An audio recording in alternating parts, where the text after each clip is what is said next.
Hello friends, आप सभी का एक्सेल इन एजुकेशन चैनल में स्वागत है। फ्रेंड्स, आज की इस वीडियो में हम लोग कम्युनिकेशन के लास्ट 5 ईयर्स के क्वेश्चंस को यहाँ पर डिस्कस करेंगे। ठीक है, 2019 से लेकर 2023 तक जो भी पेपर आपके हो चुके हैं वो सारे मैं आपके कवर करवा रही हूँ। इसके पहले मैंने हायर एजुकेशन की सीरीज़ दी थी, तो आप लोगों ने ना देखी हो तो उसको भी देख लीजिए, क्योंकि डिटेल एक्सप्लेनेशन साथ में दिया जाता है। तो ठीक है, जिन लोगों ने चैनल को सब्सक्राइब नहीं किया है तो सब्सक्राइब ज़रूर कर लीजिए। और नेट पेपर फर्स्ट की तैयारी जून 2023 के लिए हम लोग यहाँ पर कर रहे हैं। ठीक है, तो आप लोग टेलीग्राम चैनल को भी ज्वाइन करें। इस एक्सेल इन एजुकेशन चैनल को भी सब्सक्राइब करें यूट्यूब पे, और टेलीग्राम चैनल को भी ज्वाइन करें ताकि वहाँ पर आपको नोट्स दिए जा सकें। और रीडिंग कॉम्प्रिहेंशन के पैसेजेस में मैं वहीं पर दे दूँगी, तो आप लोग प्रैक्टिस करिए। ठीक है, तो इस तरह से आपकी प्रैक्टिस हो जाएगी और एक बेहतर तैयारी हो जाएगी। साथ में वहाँ पे कंटेंट भी आपको प्रोवाइड कर दिया जाएगा। ठीक है, तो ये कुछ क्वेश्चंस हैं। और देखिए, कम्युनिकेशन का जो यूनिट है वहाँ से जो क्वेश्चन अब बनाए जा रहे हैं एनटीए के द्वारा, वो काफ़ी टफ कहें या समझने के लिए थोड़ा सा भ्रमित कर दिया जाता है। इस तरह से शब्दों में हेर फेर कर दिया जाता है। ठीक है, अगर आप हिंदी लैंग्वेज को देखेंगे तो थोड़ी टफ पड़ेगी, तो आप लोग थोड़े से टर्म्स जो होते हैं उनको इंग्लिश में पढ़िएगा, तो उससे आपका क्या है, अगर कॉन्सेप्ट क्लियर है तो आप लोग क्वेश्चन को सॉल्व कर ले जाएंगे। ठीक है, तो अब जो क्वेश्चंस पूछे जा रहे हैं वो एप्लीकेशन मोड पे पूछे जाते हैं। वो मतलब डायरेक्ट थ्योरी ना पूछ के उसको क्या है, एग्जाम्पल के तौर पे या इस तरह से पूछे जाते हैं। ठीक है, तो आज हम लोग उन्हीं को देखेंगे विथ एक्सप्लेनेशन। और वीडियो को पूरा देखिएगा, पसंद आने पे लाइक एंड शेयर ज़रूर किया करिए। ठीक है, अब देखिए यहाँ पे कह रहा है identify the correct sequence of barriers to effective communication. Effective communication से सवाल हर बार पूछे जाते हैं। ठीक है, तो यहाँ पे आपको पता है कि बैरियर्स क्या होते हैं, जो कि रुकावट पैदा करें कम्युनिकेशन, मतलब सही से सेंडर टू रिसीवर ना पहुँच पाए। आपको पता है कि जब कम्युनिकेशन का प्रोसेस होता है तो इनपुट जिधर से सिग्नल दिया जाता है वहाँ पर सेंडर होता है और दूसरी तरफ क्या होता है, रिसीवर होता है। तो अगर फीडबैक सही से नहीं मिलता है तो इसका मतलब कि कम्युनिकेशन सही से हो नहीं पा रहा है, तो वहाँ पर क्या हुआ कि ये इफेक्टिव कम्युनिकेशन नहीं है। अब जब प्रॉपर जो है फीडबैक मिलता रहता है, जैसे मैं आपसे कहती हूँ ना कि आप फीडबैक दीजिए, भले ही मतलब आप लिख के दीजिए, मैसेज के थ्रू दीजिए, लेकिन आप मुझे अपना फीडबैक दीजिए। आपको वीडियो कैसी लग रही है, कुछ समझ में आ रहा है नहीं आ रहा है, मुझे भी पता लगना चाहिए, है ना। तो अपनी कमियों को फाइंड आउट करना, मतलब फीडबैक मिलना ज़रूरी होता है, किसी के लिए भी हो। ठीक है, तो जब कम्युनिकेशन होता है वो चाहे किसी ग्रुप में हो, कहीं पर भी हो, तो फीडबैक ज़रूरी होता है। फीडबैक नहीं मिला इसका मतलब इफेक्टिव कम्युनिकेशन नहीं है, मेरी टीचिंग में कहीं प्रॉब्लम है, मैं उतना अच्छे से समझा नहीं पा रही हूँ, इसलिए फीडबैक मिलना ज़रूरी होता है। समझ में आया। तो इस तरह से यहाँ पर जो आपके इनको सीक्वेंस में लगाने की बात है, तो यहाँ पर ये फिजिकल होगा, परसेप्चुअल होगा, इमोशनल होगा, कल्चरल होगा, सिमेंटिक होगा। ठीक है, अब इसका जब नोट्स हम देंगे ना, पूरा एक नोट्स मैं हर यूनिट का आपको दूंगी। ठीक है, उससे आपका रिवीजन हो जाएगा, क्विक रिवीजन होगा और साथ में टू दी पॉइंट होगा। वो सारी चीज़ें दूंगी, मैं अभी तैयार कर रही हूँ धीरे धीरे। ठीक है, तो आपको मैं लेकिन दूंगी जल्दी ही। इस तरह से ये हो गया। अगला क्वेश्चन देखते हैं। दो यहाँ पर कथन दिए हुए हैं, असर्शन और रीज़न। अब यहाँ पे ये कह रहा है कि the understanding of communication as a ritual is not a radical view. और दूसरा कह रहा है यहाँ पर hegemonic view of transmission of communication is no longer valid. तो इसमें देखिए ए वाला तो फॉल्स है, क्योंकि ये कह रहा है कि ritual not a radical view. तो understanding of communication as a ritual not a radical view, मतलब ये फॉल्स है, क्योंकि यहाँ पर ये कहता है रिचुअल व्यू। रिचुअल मतलब जो कि मान्यताओं पे आधारित होते हैं। तो ये जो व्यू होता है, जो भी ये जो मॉडल होता है रिचुअल मॉडल, यहाँ पर सामाजिक परिवर्तन को सुगम बनाता है और ये नीतियों को लागू करता है। तो इस तरह से ये तो ठीक है, लेकिन ये कह रहा है कि is not a radical view, तो ये चीज़ ये गलत है। ठीक है, तो यहाँ पर ये हो गया, ये गलत है, क्योंकि इस तरह से ये रिचुअल जो होता है वो रेडिकल नहीं हो सकता है। ठीक है, मतलब जो रिचुअल व्यू है आपका, रिचुअल जो व्यू होता है मान्यताओं पे आधारित, ये कभी भी क्रांतिकारी नहीं होता है। तो इस तरह से ये हो गया कि ये फॉल्स है। ठीक है, understanding of communication as a ritual not a radical view. तो इस तरह से ये क्या होता है कि यहाँ पर क्रांतिकारी के रूप में नहीं होता है, तो इस तरह से ये गलत है। Hegemonic view of transmission of communication is no longer. Hegemonic में क्या होता है कि ये लॉ के आधारित, लॉ के अगर रूप के हम बात करें, लॉ के अकॉर्डिंग, तो ये अब मान्य नहीं है, क्योंकि अगर एक मॉडल के रूप में बात करें तो जैसे कि हेजेमोनिक व्यू में यहाँ पर ये कह रहा है कि यथास्थिति में परिवर्तन किया जा सकता है। ठीक है, जैसे इसमें बोल रहा है, असर्शन कह रहा है कि रिचुअल जो होता है नॉट अ रेडिकल व्यू। ठीक है, और रीज़न जो ये है, तो इस तरह से ये सही नहीं है। ठीक है, और यहाँ पर रीज़न बता रहा है कि हेजेमोनिक व्यू जो है ट्रांसमिशन का नो लॉन्गर वैलिड।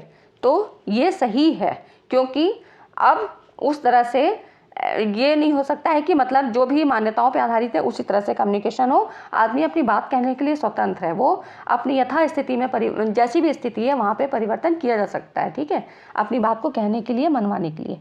तो इस तरह से ए जो है फॉल्स है, बट आर इज ट्रू, ठीक है। मतलब यहाँ पर इन्होंने कहा रिचुअल, समझ रहे हैं आप लोग, मान्यताओं पे आधारित, और रेडिकल एक क्रांतिकारी, तो इस तरह से ये सही नहीं है।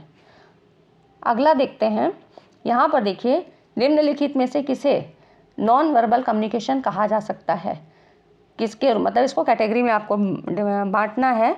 तो यहाँ पर देखिए, यहाँ पर वर्बल, नॉन वर्बल आपको पता है। तो वर्बल जो कि शब्दों का जिसमें प्रयोग होता है, तो जिसमें स्वर आएगा, ये तो नहीं होगा इसमें, है ना। और दूसरा है आपका पोस्चर्स, तो ये है आपका पोस्चर्स होता है, और जेस्चर्स होता है फेशियल एक्सप्रेशन, ये नॉन वर्बल की बात कह रहा है, ठीक है।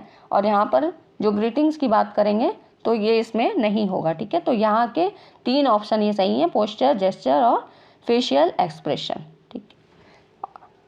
ये हो गया आपका।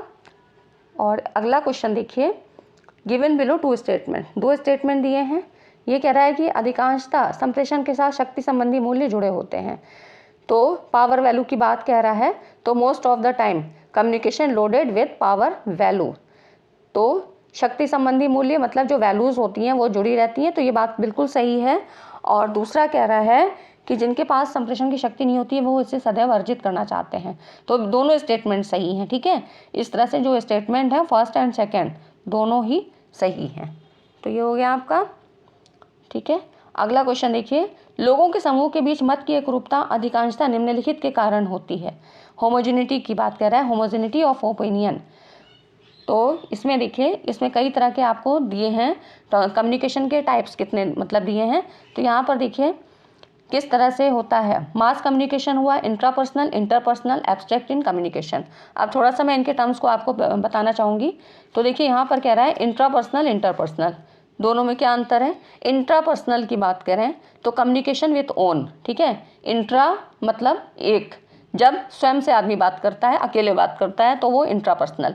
अब आप कहोगे कि स्वयं से कैसे, जैसे कि आप प्रेयर्स करते हैं ना, प्रार्थना करते हैं, भगवान की पूजा करते हैं, तो वहाँ पे आप खुद बात करते हैं। कभी कभी ग्रुप में भी होता है, लेकिन आज जो अपनी बात भगवान से कह रहे होते हैं वो तो आप खुद ही कहते हैं ना, तो ये कम्युनिकेशन विथ ओन होता है, ठीक है। तो इंट्रा में एक व्यक्ति की बात होती है। इंटरपर्सनल में कम्युनिकेशन विद इन 2 पर्सन और 2, मतलब 2 या 2 से अधिक, ठीक है। तो इस तरह से ये हो गया। अब उसके बाद आता है ग्रुप कम्युनिकेशन और मास कम्युनिकेशन। इन सबको मैं इसलिए बता रही हूँ क्योंकि आपको ये पता रहे कि क्या क्या फ़र्क होता है, ठीक है। अब ग्रुप कम्युनिकेशन, तो देखिए ग्रुप कम्युनिकेशन और इंटरपर्सनल कम्युनिकेशन, इसके कई जो है कैरेक्टर्स जो होते हैं आपस में मिलते हैं।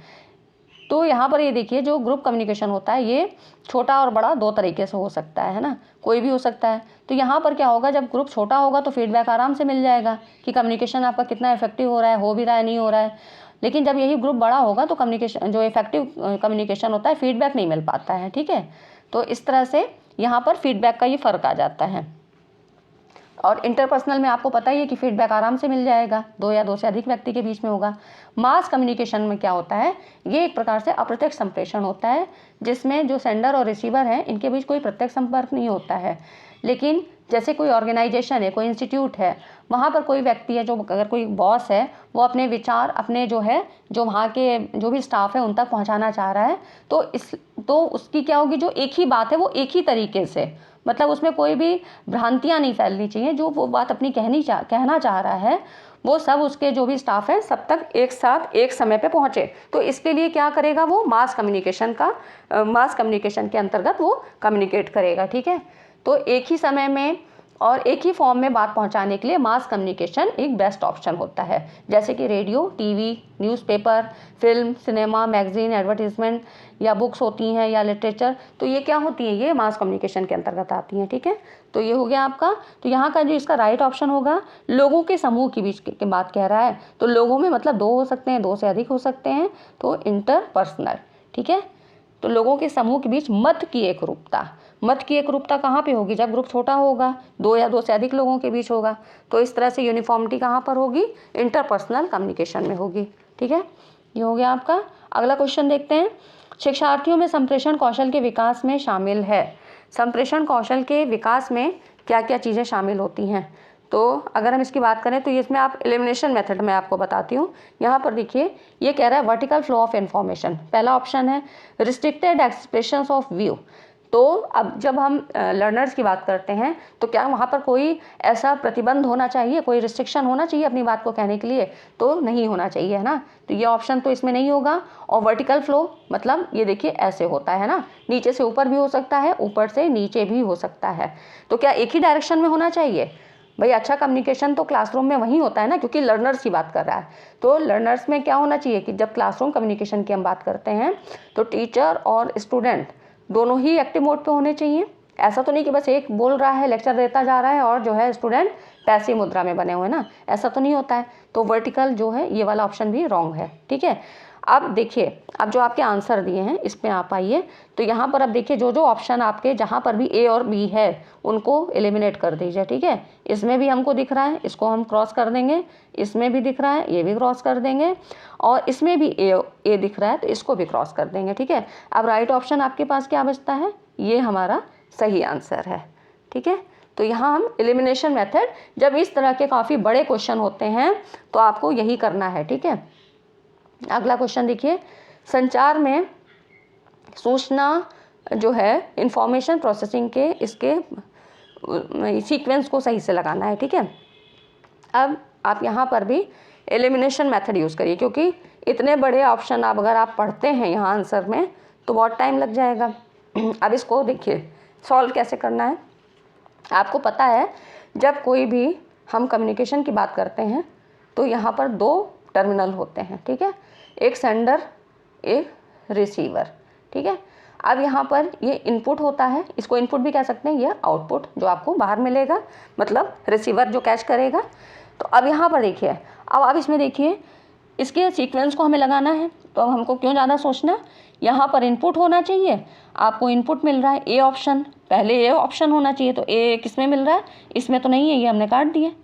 अब देखिए इस वाले में है और इसमें है, तो और लास्ट में क्या मिलना चाहिए आपको? आउटपुट मिलना चाहिए।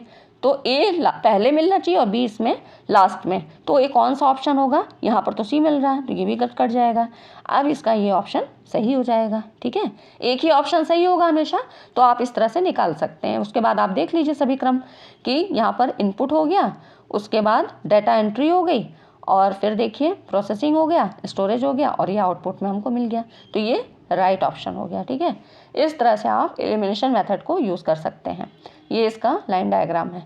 आगे देखते हैं, पारंपरिक उपागम में कौन से हैं?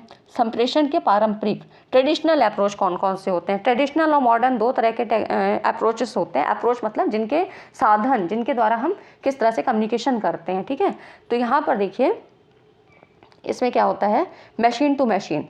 तो हमेशा जब मॉडर्न की बात आएगी वहीं पर मशीन यूज़ होगी। ट्रेडिशनल में तो मशीन का यूज़ नहीं था, हमने ये भी कट कर दिया, और मशीन इसमें भी है, इसको भी कट कर दिया। ठीक है, अब जो बचते हैं, क्योंकि आपके 3 कन्फिग्रेशन वाले ही ऑप्शन है, तो यहाँ पर अब जो बचता है वो आपका राइट ऑप्शन हो जाएगा, सी डी ई। ठीक है, तो इस तरह से ये हो गया, है ना। इस तरह से आपके जल्दी क्वेश्चन हो जाएंगे। अब आप करिएगा और फिर बताइएगा कि आपका कितना प्रोग्रेस में है। उसके बाद देखिए यहाँ पर है, ये कह रहा है the disadvantage of interpersonal communication is the availability of immediate feedback.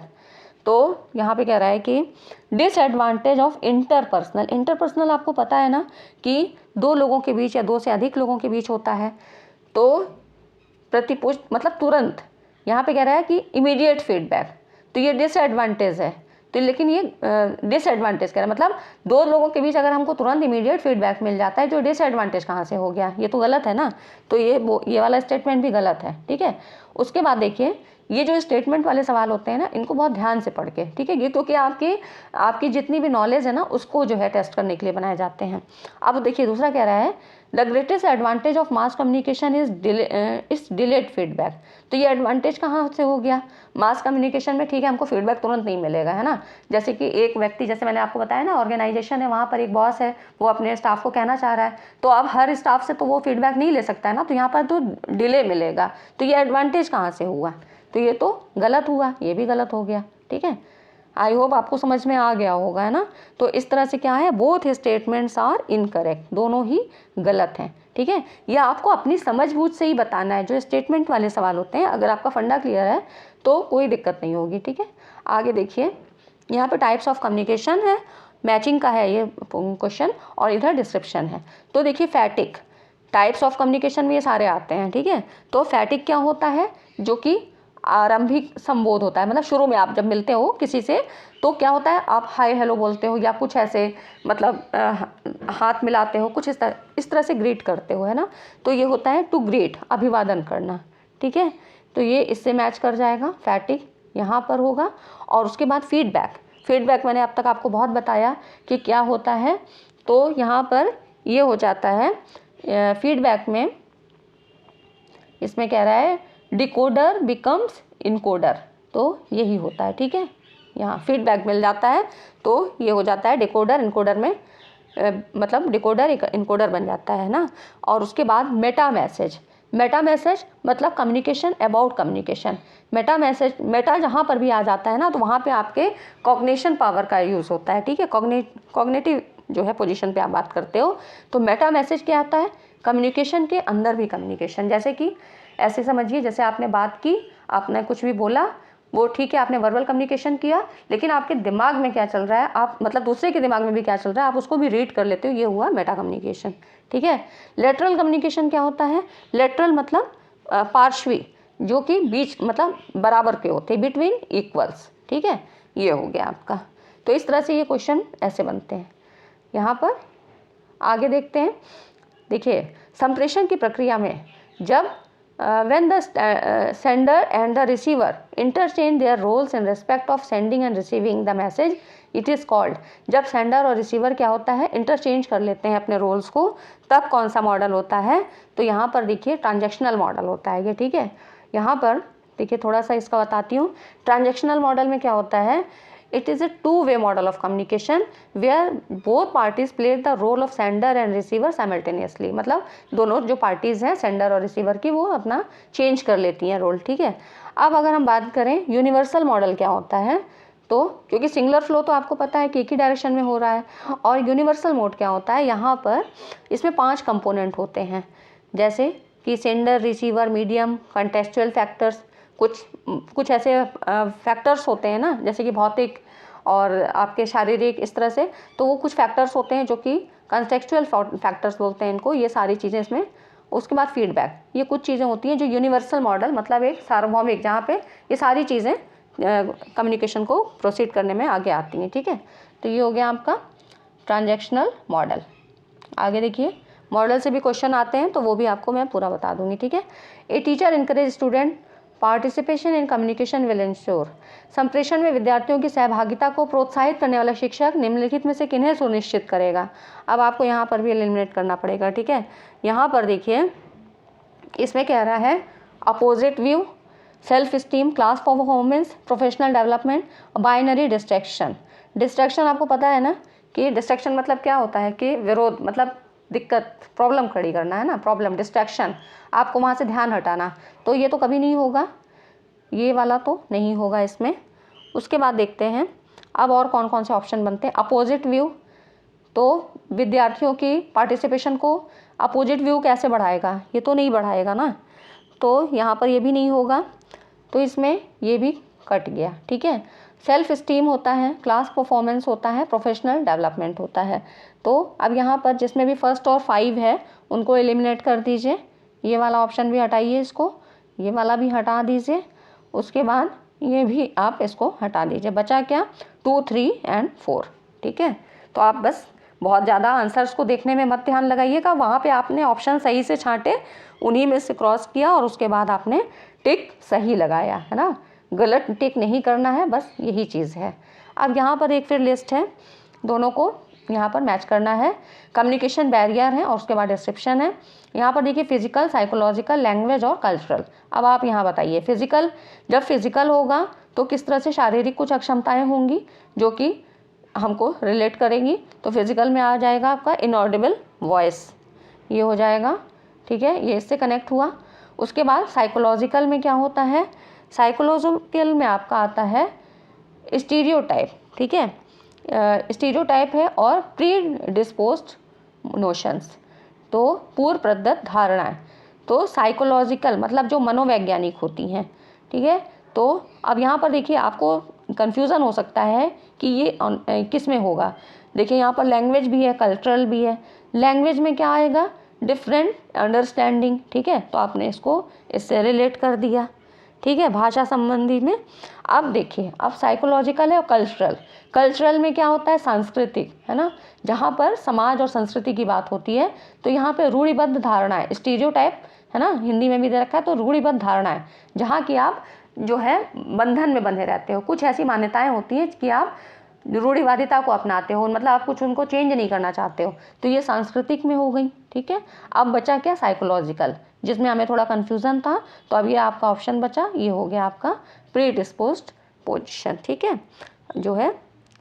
तो इस तरह से ये हो गया आपका, जितने भी कम्युनिकेशन बैरियर थे वो यहाँ पे मैच हो गए। नेक्स्ट है आपका, फिर देखिए शैक्षणिक प्रयोजन हेतु संप्रेषण होता है तो घटकों का क्रम क्या होता है। जब when communication for educational purpose, जब एजुकेशनल पर्पस की बात करेंगे तो वही आएगा आपका कि सोर्स होगा, इनकोडर होगा, डिकोडर होगा और उसके बाद फीडबैक होगा, है ना। डिकोडर जो डिकोड करेगा वही तो फीडबैक देगा। तो आपको क्या है, पहले सोर्स होना चाहिए, ठीक है। तो पहला ऑप्शन किस में मिल रहा है, पहला सोर्स होना चाहिए। अब देखिए यहीं पे हमने इसी ऑप्शन को टिक कर दिया, क्योंकि इनमें दूसरा ऑप्शन है ये गलत है और तीसरा ये भी गलत है और फिर ये भी गलत है ना। तो इस तरह से ये राइट ऑप्शन हो गया, सोर्स हो गया, एनकोडर हो गया, मैसेज, डिकोडर और फीडबैक, ठीक है। तो ये हो गया, इस तरह से आप जल्दी आंसर को कर पाएंगे। फ्रेंड्स वीडियो पसंद आया हो लाइक करिए और अपने कमेंट्स भी दिया करिए, ठीक है, लाइक करिए और फिर हम आगे बढ़ते हैं। देखिए यहाँ पर है, जब संप्रेषण अधिगमकर्ताओं की जो है इंटरेक्शंस को बढ़ाती है तब वो होती है। तो जब इंटरेक्शन को बढ़ाएगी तो वो कौन सी होगी, तो यहाँ पर ये होगी आपकी साइकोलॉजिकल, ठीक है, कि यहाँ पर फिजियोलॉजिकल नहीं होगी क्योंकि यहाँ पे भौतिक होगा और आर्टिस्टिक अलग होती है, ट्रांजिएंट अलग होती है। तो यहाँ पर क्या होगा, साइकोलॉजिकल होती है। साइकोलॉजिकल कम्युनिकेशन में क्या होता है, इस कम्युनिकेशन में communication of mind and behaviour दोनों साइकिल शामिल होते हैं ना। मनोवैज्ञानिक आपने बहुत अभी तक पढ़ा हुआ है कि इसमें क्या होता है, आपकी दोनों चीज़ें पता लगती हैं। यहाँ पर शब्दों के द्वारा नहीं बल्कि जो आपके कॉन्शियस और अनकॉन्शियस माइंड में जो भी व्याख्या चल रही होती है, इंटरप्रिटेशन चल रही होती है, वो भी व्यक्त हो जाती है। तो इस तरह क्या होता है, साइकोलॉजिकल की हम बात करें तो शब्दों का ही नहीं बल्कि मन के अंदर क्या चल रहा होता है ये भी पता लग जाता है, ठीक है। तो इस तरह से इंटरेक्शन जब बढ़ेगा तो यहाँ पर साइकोलॉजिकल जो है ये होगा कम्युनिकेशन। नेक्स्ट है क्लासरूम कम्युनिकेशन। तो क्लासरूम कम्युनिकेशन में क्या होता है कि पहले तो कुछ गोल मतलब लक्ष्य बनाया जाता है ना, उद्देश्य निर्धारित किया जाता है।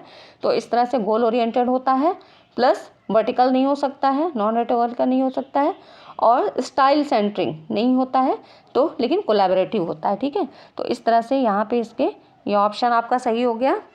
उसके बाद देखिए काफ़ी सारे क्वेश्चन हैं यहाँ पे, देखिए यहाँ पर भी फिर मैचिंग है। यहाँ पर देखिए अब इसमें अलग दिए हुए हैं, कम्युनिकेशन बैरियर है, उसके बाद डिस्क्रिप्शन है। तो देखिए सिमेंटिक है, सिमेंटिक में क्या होता है, शब्दार्थ है ना, शब्द के थ्रू जो भी आपके कम्युनिकेशन में बैरियर्स आते हैं। तो ये होगा आपका फॉल्टी मैसेज, जब शब्दार्थ मतलब लैंग्वेज की प्रॉब्लम हो सकती है, प्रोनाउंसिएशन सही नहीं हो सकता है, इस तरह से कुछ चीज़ें जो होती हैं, तो यहाँ पर क्या होगा, मैसेज गलत जाएगा, फॉल्टी मैसेज जाएगा। ये आपका इससे संबंध हुआ, ठीक है। ये जो है सेकंड से हो गया। साइकोलॉजिकल की बात करें तो काफ़ी मैंने बता दिया है, यहाँ पर आपका हो जाएगा पुअर रिटेंशन, ठीक है, पुअर रिटेंशन होगा। ऐसे साइकोलॉजिकल बैरियर जब होगा तो वहाँ पर आप बहुत देर तक रुक नहीं पाएंगे।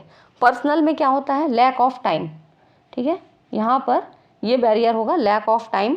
और फिजिकल की बात करें तो यहाँ पर होगा लैक ऑफ फिजिकल क्लैरिटी, ठीक है। यहाँ पर आपका कुछ एटमॉस्फेयर का जो भी बाधाएं होंगी वो एटमॉस्फेयर के थ्रू हो सकती हैं। तो इस तरह से लैक ऑफ फिजिकल क्लैरिटी।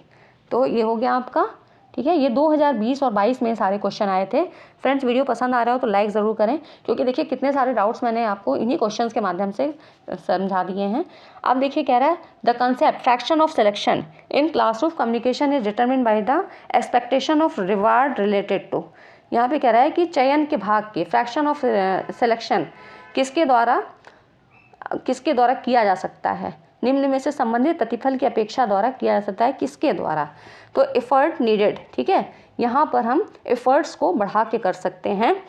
यहाँ पर देखिए जो ये एक प्रिंसिपल था, सिद्धांत था, जो कि सन 1954 में 54 में विल्बर शेमन ने फ्रैक्शन ऑफ सिलेक्शन थ्योरी दी थी। और अगर क्लासरूम कम्युनिकेशन की बात करें तो एफर्ट्स नीडेड के द्वारा यहाँ पे पाया जा सकता है, ठीक है। यहाँ पर फ्रैक्शन ऑफ सिलेक्शन की बात करें, जैसे कि कितने परसेंटेज मतलब सिलेक्शन बढ़ सकता है, तो हम जितना एफर्ट देंगे वहाँ पर उसके उतना ही जो है सिलेक्शन की संभावना बढ़ जाती है, ठीक है। तो एफर्ट्स नीडेड के द्वारा ये हो गया। अब देखिए यहाँ पे कह रहा है, अगला क्वेश्चन है लिखित संप्रेषण की प्रभाविता इन पे आधारित है।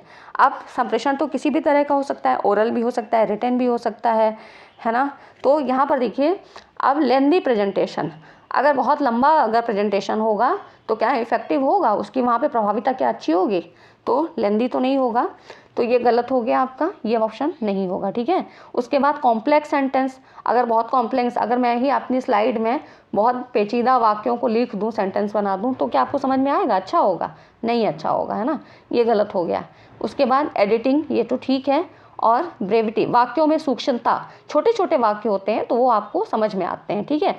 यूज ऑफ स्ट्रॉन्ग वर्ड्स, तो यहाँ पर ये नहीं होगा। कठिन शब्दों का प्रयोग, ये तो नहीं होगा। इफेक्टिव यूज ऑफ वर्ड्स, ठीक है, जो प्रभावी होते हैं। इफेक्ट मतलब एक शब्द आपने कहा या लिखा और उसका प्रभाव ज़्यादा हुआ, ये जो है यूज़ कर सकते हैं, तो ये इफेक्टिविटी को बढ़ा सकते हैं। तो अब यहाँ पर देखिए आपका क्या क्या राइट ऑप्शन हो गया, सी, और उसके बाद आप क्या है डी एंड फिर एफ, ठीक है। अब यहाँ पर देखिए जो ए बी और ई वाले हैं उनको एलिमिनेट कर दीजिए।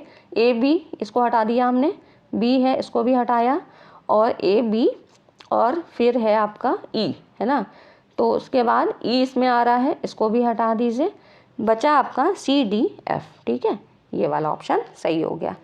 तो यहाँ पर ये सारी चीज़ें, जो रिटन कम्युनिकेशन होता है इसकी प्रभाविता डिपेंड करती है कंटेंट पे, कि आपका मतलब जो भी आप पाठ्य सामग्री दे रहे हैं वो कितनी अच्छी है, कितनी यूज़फुल है, कंटेक्स्ट पे, ठीक है, किस संदर्भ में बात हो रही है, और रिसीवर उसको किस तरह से ले रहा है ना।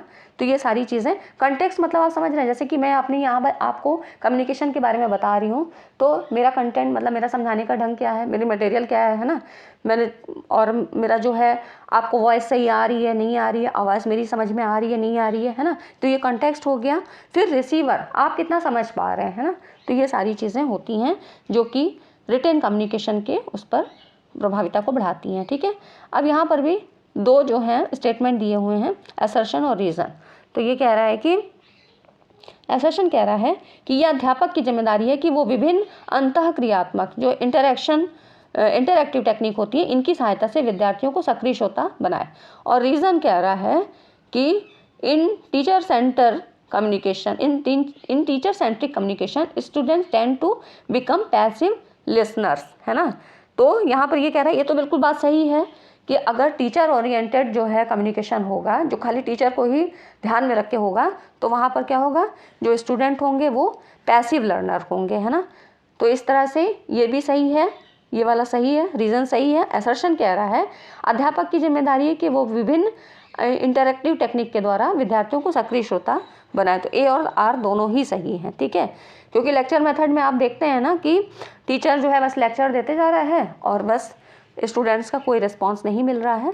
तो इस तरह से बीच बीच में क्वेश्चन पूछे जाने चाहिए, एक्टिव बनाना चाहिए, मतलब टीचिंग एड्स दिखाए जाएँ और मॉडल सिखाए जाएँ, ठीक है, और उनको भी इन्वॉल्व किया जाए। तो इस तरह से क्या होगा, वो पैसिव नहीं बने रहेंगे और जो लर्नर्स हैं वो एक्टिव मोड पर रहेंगे, ठीक है। तो ये हो गया आपका, इस तरह से आप ऑप्शन देख सकते हैं। अब उसके बाद देखिए नेक्स्ट है यहाँ पर types of communication of characteristic हैं। तो यहाँ पर देखिए इसको तो आप पहचान लेंगे, इंट्रापर्सनल, इंटरपर्सनल, ग्रुप और मास, ठीक है। तो यहाँ पर देखिए इंट्रापर्सनल आपको पता है ना कि विद इन वन सेल्फ, ठीक है, इंट्रा, तो इंट्रा में स्वयं से हो जाता है, और उसके बाद इंटर में यहाँ पर बिटवीन पर्सन, ठीक है, इंटर में आपके दो से ज़्यादा, दो या दो से अधिक, ग्रुप में क्या होगा within a small organization, और मास में क्या होगा लार्ज नंबर, ठीक है। तो ये तो मैंने आपको बहुत अच्छे से समझा दिया, आपको समझ में भी आ गया होगा। नेक्स्ट है, यहाँ पर दो स्टेटमेंट दिए हुए हैं, तो अब देखिए यहाँ पे कह रहा है कि personality conflicts in a classroom situation are a barrier of effective interaction, ठीक है। तो ये सही बात है, स्टेटमेंट फर्स्ट इज करेक्ट, क्योंकि यहाँ पे पर्सनैलिटी कॉन्फ्लिक्ट्स कह रहा है। अब आप इसकी बात समझ रहे हैं, पर्सनैलिटी कॉन्फ्लिक्ट से मतलब क्या हुआ कि जो भी, जैसे जब क्लासरूम होता है तो वहाँ पे डिफरेंट बच्चे होते हैं, अलग अलग बच्चे होते हैं, और उनकी क्या है पर्सनैलिटी भी अलग अलग होती है, इंडिविजुअल डिफरेंस होता है ना। कोई बात को जल्दी समझ लेता है, कोई देर से समझता है ना। किसी की क्या है मैथमेटिकल पावर अच्छी है, किसी की जो है याद करने की क्षमता अच्छी होती है, तो इस तरह से वो इंडिविजुअल डिफरेंसेस होते हैं उनमें, ठीक है। तो कक्षागत स्थिति में ये कह रहा है कि personality conflict is a barrier of effective interaction, तो बिल्कुल बात सही है, स्टेटमेंट फर्स्ट इज करेक्ट। अब दूसरा कह रहा है कि impersonal communication is invariably considered the best solution of in a classroom environment. अब इम्पर्सनल आ गया, इम्पर्सनल क्या है, it is an informal communication. Impersonal communication क्या होता है, एन इनफॉर्मल, जो है एक इंफॉर्मेशन होती है, वो exchange between two or more persons is referred as interpersonal, ठीक है। तो इम्पर्सनल कम्युनिकेशन जो होता है ये आपका इनफॉर्मल कम्युनिकेशन होता है। तो यहाँ पे ये कह रहा है इम्पर्सनल कम्युनिकेशन के बारे में, तो इनफॉर्मल कम्युनिकेशन होगा based on the social role. तो ये कह रहा है कि impersonal communication is invariably considered the best solution in a classroom, तो ये सही नहीं है, ठीक है। तो इसीलिए मैंने आपको इम्पर्सनल कम्युनिकेशन बताया कि इनफॉर्मल कम्युनिकेशन हुआ। यहाँ पर क्या है कि कोई भी नियम कानून नहीं होगा, वो इनफॉर्मली, मतलब जैसे कि फॉर्मल में क्या होता है, आप एक तरीके से, जहाँ पे भी अगर आपको कोई ऑफिस है, कहीं आपको कहीं और बात करना है किसी इंस्टीट्यूट में, तो वहाँ पे क्या होता है कि एक आप फॉर्मल वे में बात करते हैं ना, और लेकिन इनफॉर्मल में क्या होता है, इनफॉर्मल जैसे कि आप अपने दोस्त से जब आप बात करते हैं, फ्रेंड से बात करते हैं, तो ना तो टाइम्स की रेगुलेशन होती है, ना पे ये होता है कि हम किस तरह से कुछ भी बात करते हैं, है ना। आप हंसते भी हैं जोर से और बात भी करते हैं, अपनी बात भी कहते हैं, कोई टाइम का भी लिमिटेशन नहीं होता है कि बस अब ख़त्म करो हो गया।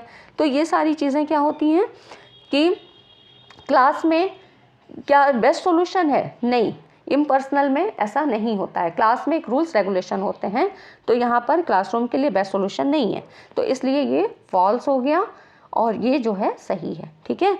समझ में आ गया होगा आपको। तो यहाँ पर ये देखिए, इसका जो क्या है, statement first is correct but यहाँ पर सेकेंड इज फॉल्स, ठीक है। तो ये हो गया आपके क्वेश्चंस, और आई होप कम्युनिकेशन का बहुत सारा पार्ट आपका क्लियर हो गया होगा। बाकी आप चिंता बिल्कुल मत करिए, यहाँ पे आपको सारी चीज़ें कवर करवा दी जाएंगी, ठीक है। तो वीडियो पसंद आया हो तो लाइक एंड शेयर ज़रूर करिएगा, और अपना फीडबैक देके जाइए, क्योंकि हमने आज कम्युनिकेशन पढ़ा है, आपको पता है फीडबैक की कितनी वैल्यू होती है। तो आप लोग फीडबैक अपना दे के जाइए, कैसा लगा वीडियो आपको, और मिलते हैं अगली वीडियो में।